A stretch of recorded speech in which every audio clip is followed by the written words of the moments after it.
Welcome back, everybody, once again to Titans Tube. My name is Justin, and of course, as you see, we're back. We're back with the old team, Caleb and Amy. We're back, baby! Hey-o! Look at us. Hey, look at us. Look at us. Huh? Who would have thought? Not me. Guys, we're gonna be previewing this Monday Night Football matchup between the Titans and the Buffalo Bills. As the Titans find themselves under the bright lights in front of national television. Guys, it's gonna be a tough task. It's a tall task, and probably the AFC favorite as of right now, Buffalo Bills. I don't know. Honestly, what are y'all's initial thoughts going into this game? Dare we say NFL favorite, Buffalo Bills? I think we do dare. Not even just AFC.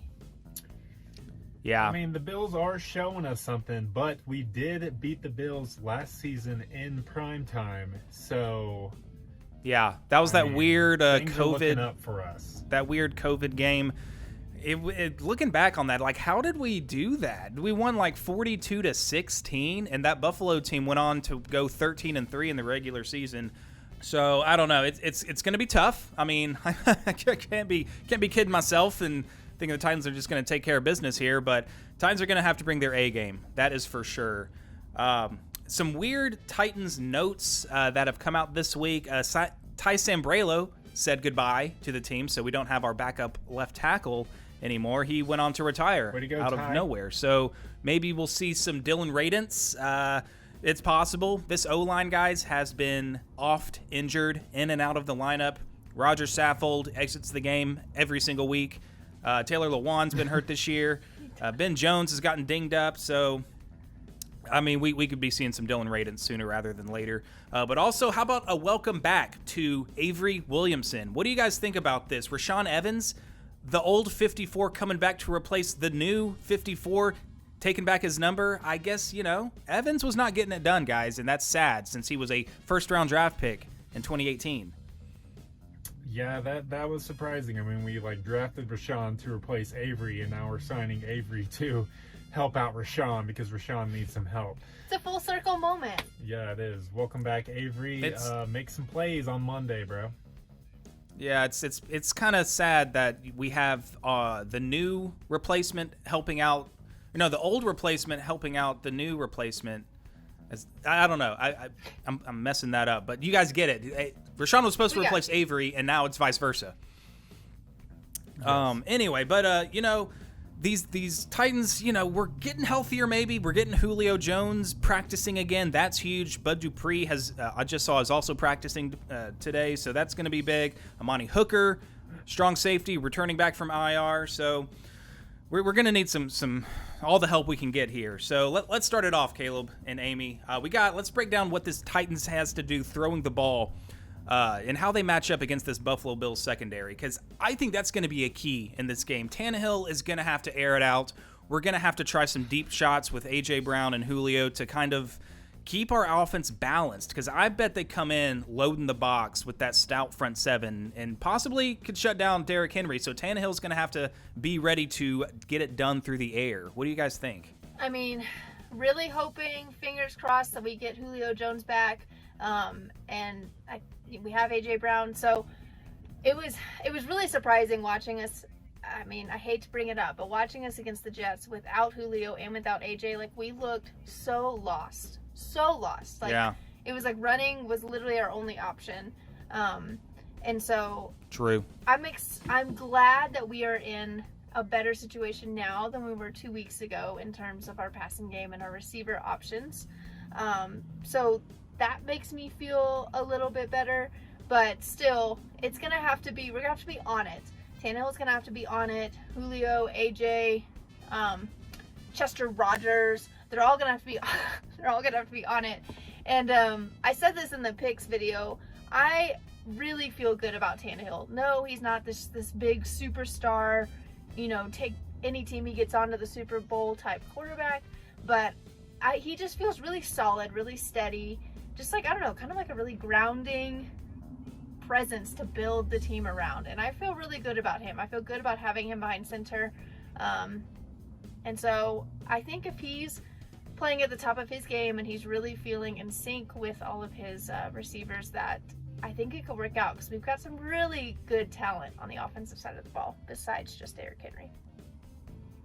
Yeah, that was pretty good. Oh yeah, that was great. Yeah, I think that's a key. We got to get Tannehill in this passing game in rhythm, especially with our two big dog receivers coming back into the lineup, hopefully. And also shout out Marcus Johnson, who came in and showed some stuff finally. I mean, he was the guy that balled out during training camp, apparently. We never really saw it during the preseason, but they've been holding on to him, and he made the team, and he came back last week and made some good catches for us. So he could be a factor there. And obviously, it goes without saying, Tannehill is most effective, any quarterback is most effective when they got a clean pocket to work with. And this pass protection is obviously highly questionable, as Tannehill leads the league in sacks times. Taken. But another reason I feel really good about Tannehill is he's a good scrambler, okay? He's not known as, like, he's not a Russell Wilson or a Lamar Jackson or Kyler Murray, but I feel like he is like that next tier down where, like, I mean, if he has to run the ball, I feel good about that. Like, he can pick up yardage running the ball. He also is tough. I feel like if he gets hit in those situations, Still, don't want to see him get hit. No, don't want to see him run the ball. I do feel good. Yeah, we have Derrick Henry to run the ball. And I know the Bills are going to be stacking the box. And teams have been stacking the box against this season, and it hasn't slowed Derrick Henry down yet. So I'm looking for, hopefully, A.J. Brown and Julio Jones can make the passing game special. I feel like the passing game's been all right. Amy, you brought up the Jets game. I know we lost that game, and I hate bringing it up, but I think you were spot on. I think the one thing I learned from that game is Tannehill can still not shine, but he was so clutch, dude, down in the late in the fourth quarter and in overtime, throwing it to like nobodies, that if we can just get the passing game, maybe get some big plays through the passing game, with our stars coming back, that I think we can turn the tide on this one, because know Derrick Henry's gonna ball out. And I think it was the Jets game where he had Jeremy McNichols leading the team in receiving yards. Like, come on, our backup running back is leading the team in receiving yards. Tannehill getting it done with these guys. Somebody needs to step up in the passing game, and it's got to be Julio and A.J. Brown. I mean, he was laying it on. He laid a ball on Josh Reynolds deep in that Jets game.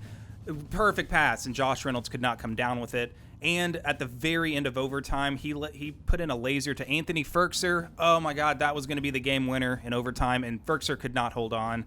So Tannehill is balling out, and he needs to have some receivers step up as well. So if we can do that, keep Buffalo's rush defense honest and back off, not load the box, I think we could see some success against this number one defense in the league in terms of points allowed. I think at our best, though, we can be one of the best offenses in the league. So it's got to be, If we can get our passing game going, because their game, I think number one on their game plan coming in is going to be stop Derrick Henry. So that's what they're really going to be focusing on, I think, for the first quarter or two. And while they're focusing on that, if we're able to take advantage and get some good, good completion, some good chemistry going between the receivers and Tannehill, then they're going to kind of have to play both the pass and the run really, really closely. And I think that's going to be that's where we're going to be our key, where we just slide in and score all of our points. Yeah, for sure. I would love to see us just come right out of the gate, run some like hard play action, and Tannehill just coming out slinging it right off the bat, instead of vice versa, where we always do this. We just try to establish the run game, and Henry, like, right out of the gate, time and time again. Henry up the middle. I liked what Todd Downing was doing last week, changing up some looks, putting Cam Batson back there at Wildcat, running some misdirection. I think we handed the ball off to Chester Rogers once. So hopefully, we get some Todd Downing creativity. Hopefully he comes in with some new looks, new packages, and kind of keeps this very talented Buffalo defense on their toes. We're going to have to bring the A game on offense. Now, as far as defensively, it's probably going to be an even bigger challenge. I mean, Josh Allen, once again, is balling out. He's got all these weapons around him, and he's spreading the ball around really well. I mean, Stephon Diggs leads the team with 374 receiving yards. Emmanuel Sanders having a great season in his first year with the Bills at 322 yards. Dawson Knox leads them with 5 touchdown catches already on the year. And then Cole Beasley, an effective slot receiver for him. So, I mean, we've got Christian Fulton, who's having a great year, also dinged up. I think we've got Bud Dupree, as I said. Hopefully he's on track to come back and play and help out this pass rush. But it's going to be a challenge, guys. Going to be a challenge for this defense to slow down this Buffalo offense. Is there what do you guys see there? I mean, it is no secret that the Bills' offense is really vibing together. I feel like all aspects. It's going to be really hard for our defense. I think getting pressure on Josh Allen has to be our focus. I really liked what I saw from our defense this past week. I mean, it was the Jags, but I felt like we were getting some really good pressure on Trevor Lawrence. So we're going to have to bring that heat. We're going to have to bring that passion to the line, get to Josh Allen, and kind of, maybe surprise him a little bit. I mean, we're going to have to get to him, but also contain him, because that dude can run. I know. He's fast, not the fastest runner, not Lamar Jackson-esque, but he's very, very good when he's picking his spots to run and his seams to run too. And even last week against the Chiefs, they were drawing up plays for him to run. Some like quarterback sweeps. Drive. Yeah, that first drive. So we got to be ready for that. Harold Landry's been killing it this season. I think he's the only player on defense in the league that has at least 5 quarterback pressures per game.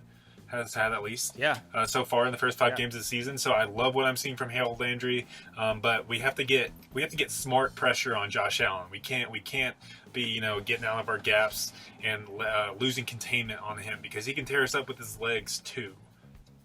Yeah, I do not want to see a Titans defender on a highlight reel for decades to come of him hurdling one of our defenders, because he has a tendency to do that. It's crazy impressive. Josh Allen really, I don't even know what his weaknesses are at the quarterback position. I guess some things I see people talking about is that he always looks for the big play, and that gets him into trouble instead of just checking the ball down. So hopefully, we can force him into, trying to make the big play every time.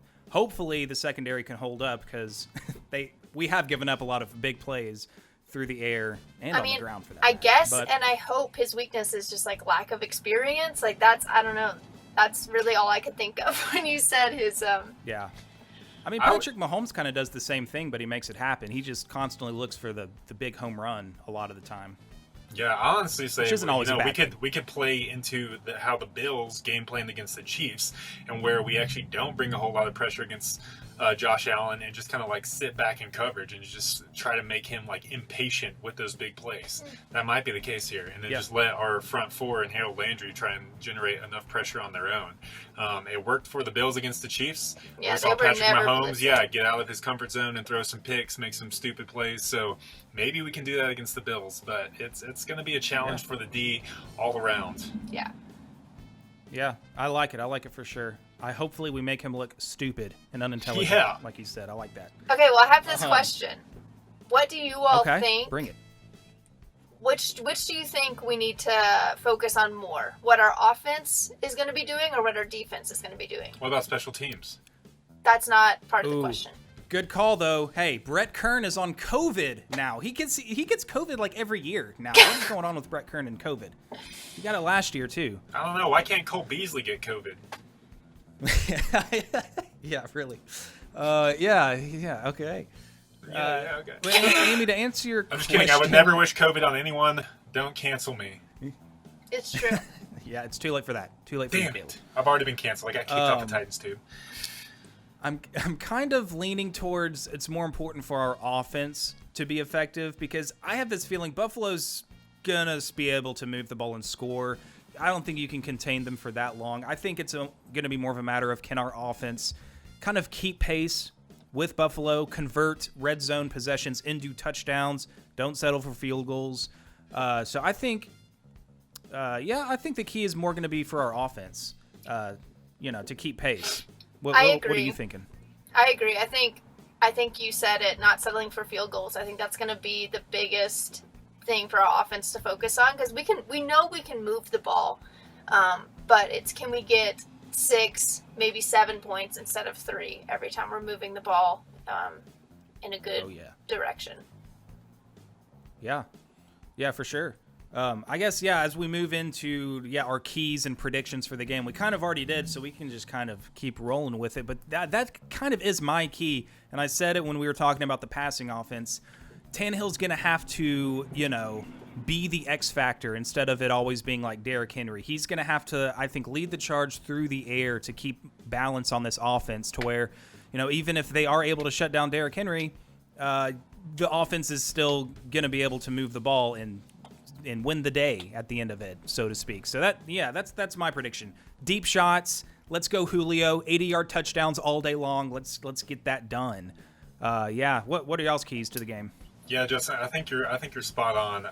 I think more our receivers though are going to be the X factor. I think Tannehill's been getting it done all season, even with no names at receiver. But I think we're going to have to generate big plays in the passing game. We're going to have to be patient with the running game, and then we're going to have to generate a few big plays for the passing game, and not settle for field goals, and hopefully win the turnover battle. If we can generate one or two turnovers for our defense against Josh Allen and that Bills offense, I think we'll be able to hold on to this. But I really think we're going to have to get some big plays through the passing game. I think we showed against the Jets that our passing game can still function, but we're not special when we don't have A.J. Brown and Julio Jones. Derrick Henry special. I think Brian Tannehill special, but we're going to have to make some just big passing plays. I like that 80-yard touchdown to Julio Jones. I'm putting all my money in the bank on that happening in the first quarter, first play of the game. Let's go. Whoa. Yes. That got so specific real fast. Very specific. Did you not discuss this with Amy, this financial decision? We'll put all of our Dogecoin in. How about that? You're in charge of all It's not really Dogecoin. worth. It's worth less than I bought it for, so I'll throw it all in. Of course it is. Yeah. Amy, do you have anything to add to a key to the game or another element to this? I mean, nothing that we haven't already talked about. I really am still just going to harp on touchdowns over field goals. Almost to the point where, if we're on the 25-yard line and it's fourth down, going for it instead of kicking the field goal. If it's 4th and 5 or less, because I don't know. I see that happen to us all the time. We move the ball, get stuck, and just kick the field goal, and that'll happen 3 times a game, and that's 9 points instead of 21. That's huge. Yeah, we keep going back to the Jets game, but that's a perfect example of what we're talking about. If we convert even one of those into touchdowns, we probably go on to win the game, but we settle for 3 field goals. So that was against the Jets, not the Bills. So it's opposite end of the NFL greatness spectrum right there. So we will get blown out if we just kick field goals time and again. That's for sure. We do you guys need have those. a score prediction? Yes, we need those big passing plays, but once we convert them, we need to be able to turn it into a touchdown instead of just putting us in field goal range, then we kick the field goal. Yeah, I like it. I'm right on board with you guys. Big plays in the passing game, red zone efficiency all the way. I'm going to throw out Titans get the dub, as you saw in our picks video. I'm picking the Titans to win. I'll say 24-27. Titans get 27 points because Randy Bullock misses an extra point. So we get 4 touchdowns this game, but we do convert our possessions into touchdowns. Cool. I like it. I'm going to go with my same prediction on the picks video as well. Titans get the victory. I know the Bills are outscoring everyone in the NFL right now, but the Titans are currently outscoring their opponents by 0.4 points. So I got the Titans winning 25.4 to the Bills 25. 20? Okay. I'm just interested as to how we both get to 25. I'm not even worried about the 0.4. I'm seeing how did 2 teams get to 25? Yeah. Well, 11 safeties and a field goal. Duh. Ooh, that's some quick math. I like it. Amy, we know that you have already broken our hearts in the picks video with your prediction of who's going to win. Do you have a score prediction on top of that? Man, I hate being the realistic one sometimes. But yes, I'm still picking realistically. This is not picking for my heart. This is picking with my mind. Realistically, I'm picking the Bills to win. And, man, I kind of just don't think our defense is going to be able to stop them. I think the Bills are going to score a lot of points. I think the Bills are going to come away with 35 points. And the Titans are going to have 17. Oh, they're going to double up on us. Yeah. Nashville, if that doesn't get you fired up, I don't know what will. Everyone got to be going crazy Monday night in Nissan Stadium I want to see Taylor Swift there. I want to see Garth Brooks there. Keith Urban there. Show your face. I want to see everyone in Nashville. That's going to get them fired up to see I all want those to guys see Justin in the there. audience. Yeah. I want to see I us would. there. Can we get to the game? Anyone got free tickets? Yeah. If you have free tickets, please send them to us immediately. Yes. Electronically through the mail. You know how to reach us. Twitter. Tweet us your tickets. Thank you. So, yeah, that's going to wrap it up for us. It's going to be tough sledding against a Buffalo team that is familiar with sledding since they live in Buffalo during the winter season. But, Titans are at home Monday night. Kind of it's a different, who knows what's going to happen. Who thought that the Colts were going to hang with the Ravens all the way through until they choked it away at the very end, of course. But, so, anything can happen any given Monday night football. So let's shock the world and tell the NFL, hey, we are a contender in the AFC. These Titans are here to play this year and compete. Long gone are the days of losing to the Jets. Yes, that was 2 weeks ago. Shock me. Long I'm ready gone for is my that. mind to be blown. Come on, let's go. Yes, I love it. Thank you guys. This was a lot of fun. The reunion of all reunions. Hopefully, let's do this again before the season's over. Love you. Yeah, Yes. bro. Go Titans. Love always. And go Titans. And Peace tighten out. up. Tighten up. And Tighten up. see y'all next week for the recap. Are we going to be on the recap? No.